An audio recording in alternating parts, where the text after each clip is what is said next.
Today's topic phrase is liar, liar, business on fire. Today on MYB Talk Radio, we'll be talking about insurance fires, how to claim after a disaster for non-residential and residential claims, real fires, the incidents that happen, arson fraud. It's another thing that comes up. So we'll be going into that, some of the business owners and how they take a part in some of that and burning down their own establishments for financial gain. First, some news for you. According to CNN.com, CNN Money, ex-Jefferies trader charged with defrauding TARP. Former trading and managing director at the investment bank Jefferies & Company was arrested on Monday after being charged with defrauding investors and the government in the state mortgage-backed securities. This gentleman's name was Jeff. Excuse me.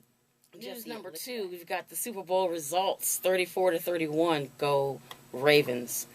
Ray Lewis, he had some wonderful quotes at the end. You know, he's always preaching to us, and he's always giving us his heart and his felt sentiments. And unfortunately, this is his last year. According to IRMI.com, that's the risk and insurance, the world's first insurance company was in London, and it was the Great Fire of London that destroyed nearly the entire city. Excuse me. Wikipedia goes on to say that the first findings of insurance was practiced in China and early Babylonia. Now, these traders were found along the 2nd and 3rd millennium BC. Chinese merchants traveling treacherous rivers and rapid rivers would only redistribute their wares across many vessels, limited to the loss due to any vessel capsizing. The Babylonians developed a system which was recorded in the famous Code of Hammurabi, and that was in 1750 BC. Situation. I know that, there are a few restaurants, even in Baltimore and D.C., that we've seen that have burned down and have made a serious impact and disappointment on the community. I remember when there are times when you'll have gone to some, maybe even grown up with a building or a business or a restaurant. You've taken your family there, you've grown up yourself, you've had your birthday parties there and all kind of stuff. And then all of a sudden it burns down. You're well into your 20s, 30s, 40s, and 50s, and your favorite establishment is gone. You've got the health and business interruption insurance. That's another big one. And the general property insurance and more. Like I said, some of these things have been very, very abused after a while. You just really don't know what happens as times goes on. So anyway, guys, I want you to call in 1-877-704-1010 or 410-481-1010 or listen live on WOLB. Baltimore.com. I'll give you some. Anyway, guys, on Wikipedia, they also go on to say insurance fraud is when, just so you are very clear which direction we're going here, insurance fraud is when any act is committed with the intent to fraudulently obtain benefit to which they are not or otherwise entitled to, or someone knowingly denies a benefit, and that is due to them going in and setting it on fire with match and lighter fires. And those things have been going on for years. Since the beginning of insurance history, those things have been going on ever since we can remember, and always seems people always try to get over all the doggone time for their own benefit. So anyway, guys, it dawns on me, and it's funny how things happen when sometimes insurance just can't be enough. According to FEMA, I went on FEMA and checked out some information.gov. In the U.S., they say 57% are of confined fires. Now, confined fires are, cooking, chimney flute fires, and then you've got the unconfined fires, and that's 43%. And that's, miscellaneous. You got the trash compactor, you've got the rubble and fire, trash burnings, catching on fire. So these are the different things, electrical and mechanical things that are unknown. Maybe they overload or they keep going, and that's when they 5,900 restaurants were 75 injuries. They also had $172 million in property loss, but no deaths. So that's always a good thing. .com says this. They say when you go to report your claim, first of all, report it as soon as possible. Now, on the other side with the home insurance and the residential insurance, all claims they say you don't have to make like a few days delay is not that problem. They say to do it as soon as practical. But you don't want to do that. You don't have to always have to do it. With business, do it right away. So far as business interruption insurance, they say take the steps after the disaster, protect all your property and all of your further damage that you've had. Save your damaged products, because the claims adjuster will have to examine them. So don't just dispose of all of your things. This is very important. You want to make sure you keep track of all of your records. They also say to submit at least 2 bids on for the cost repair. Make sure they want you to present your utility bills, your vendor info, your stats. They want to know what was the income that you had before and after the disaster. They want to know what is your busiest time of year. So this is good information, guys. I mean, these are the things that they want to know. If you ever run into things like this, you want to know what to do. Because trust me, as I said, some insurance companies will try to get over. So you really want to have your ducks in line. They also want you to plan naturally for any potential next interruption. They want to make sure you know exactly what to do, what are the steps to take to recover in the next incident that happens. Because things happen all the time. Document all related damage to your business and property. You really have to be detailed on that report. Just the same as doing a business plan. And I speak about business plans quite a bit on these shows. And you have to make sure that everything is in line. You go to the last penny if you want to get anything. Here's that's a very, very big one. Negotiate. And this is how some frauds really get hungry on this part. So you got to negotiate a larger settlement if you think you're being falsely quoted on some of these prices that they're giving you. As I said, insurance companies will try to get over on you as well. I mean, they're trying to make money. Some type of agents are trying to be the yes man. They're trying to be the company man and make their presence known in their company. So therefore, they're giving you the smallest quote as possible, and that's just not fair. You're trying to rebuild as quickly as possible if that is what you're trying to do, and not pocket the money, which happens quite a bit. That's why I say liar, liar, business on fire. There's a lot of times when these businesses just, falsely or have arson fraud, I should say, to make your business your profits back. Sometimes there are a loss of business, a loss of products that haven't been sold properly, and I understand that. But these businesses take it to the full length of burning their business on fire, and then all of a sudden they pocket some of the money. They might rebuild their business, but they might build a smaller business, or something might not be built as large on a large scale as possible. They pocket the rest. So.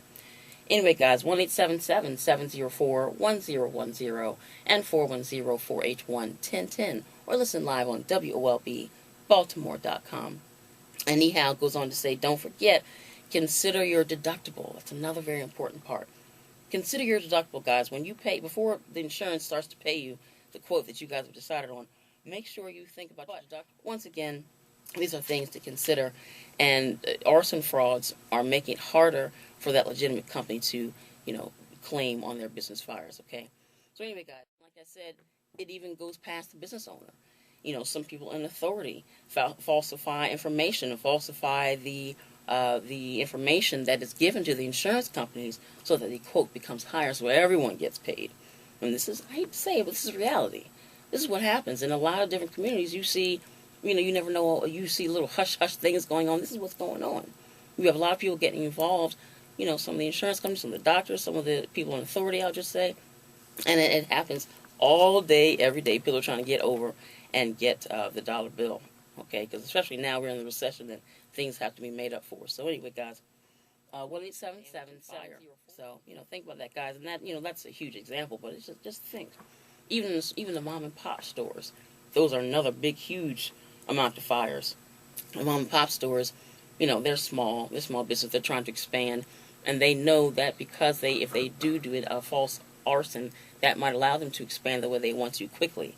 But they have to even still be a little more savvy as the way they do it, because of all the arson fires, they're really getting acute. They're getting very disciplined so far as how they're looking at it, looking at their policies and looking at the things and the claims that are coming in.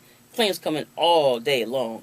If you've ever worked at an insurance company, you know doggone well that insurance claims come in all day long, all kind of situations, especially when it deals with money and things that have to be claimed. So anyway, guys, being insured for an amount less than what the business is worth, the premiums will be lower. Now, this is true, but what they also say is insurers require as a condition of the policy that the business is insured for the value equal to the actual business.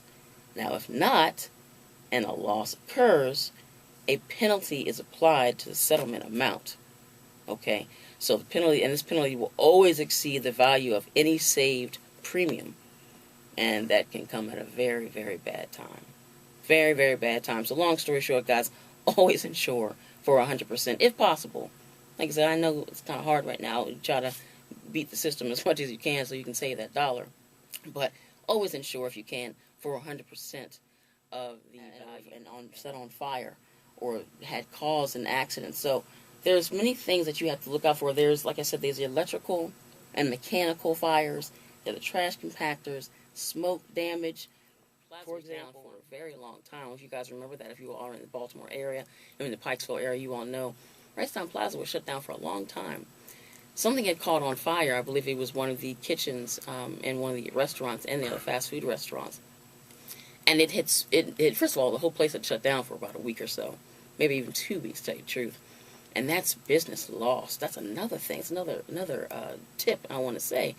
The whole thing is this: when one establishment closes down, let's just say you're in a cul-de-sac of businesses, that's all of those businesses have lost money. You got the shoe stores, you got the clothing stores, you got huge, big name companies that might be inside those cul-de-sacs and small strip malls. So anyway, and that's due to just smoke damage. And around the fast food restaurant were all kind of closed restaurants and all kind of, closed stores and all kind of shoe stores and things like that. It even reached out to the outer parts of the strip mall. So can you imagine all that money lost? Who knows what kind of paperwork and filing they had to do? Some companies turned on after a while. Their products were replenished and all that, but there were tons of others that were shut down. It's already a problem with these companies out here that are out of business, going out of business left and right. So any business that is able to stay alive and survive in this recession that we're trying to get out of still, they want to count as many pennies as they can every single day making money. So when something like that shuts them down, they're at a loss. They're at a total loss. Some malls are totally empty. Anyway, guys, I appreciate you tuning in. If you want to tune in, we're here every single Monday. But now as we come to the close of our show, I like to come to the dotted line.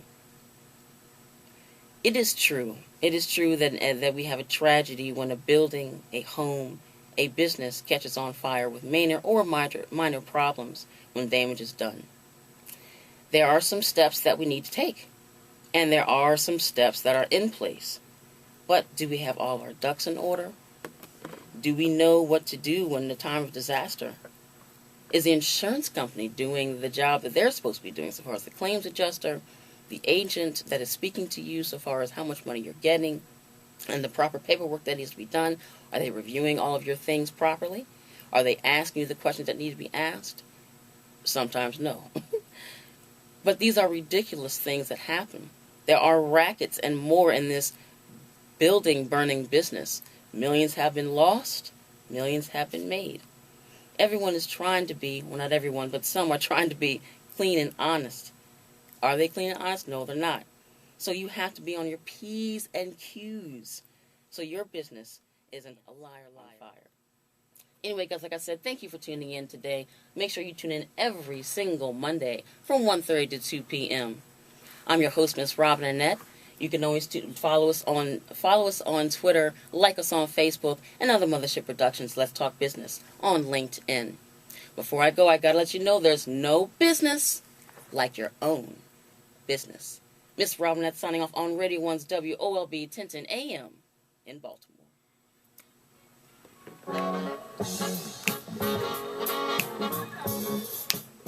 Let me put on my sunglasses.